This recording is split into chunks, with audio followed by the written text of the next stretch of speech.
تربیت کے لیے جو سب سے اہم چیز ہے وہ یہ ہے کہ میاں اور بیوی کا آپس میں تعلق کیسا ہے.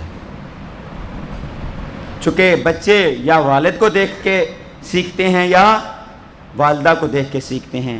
ان دونوں کے درمیان تعلق کیسا ہے؟ آیا پیار اور محبت کا تعلق ہے یا پھر غصے کا تعلق ہے؟ آیا پیار اور محبت کے ساتھ زندگی بسر کر رہے ہیں یا پھر شوہر بیوی کے اوپر حکمرانی کر رہا ہے؟ میں نے پہلے بھی عرض کیا ہے، دیکھیں بیوی کی ذمہ داری، فقہی اصول بتا رہا ہوں، بیوی کی ذمہ داریوں میں نہیں کہ وہ کھانا بنائے. یہ میں فقہی قاعدہ اور اصول بتا رہا ہوں کہ خاتون کی اور زوجہ کی ذمہ داری نہیں کہ وہ آپ کے لیے کھانا بنائے.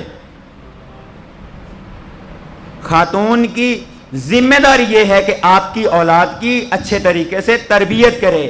یہ اخلاقی فریضہ ہے زوجہ کا، کہ چونکہ رسول خدا نے جب شادی کی اپنی بیٹی کی تو اگلے دن جب رسول خدا جناب سیدہ کے گھر میں گئے تو جناب امیر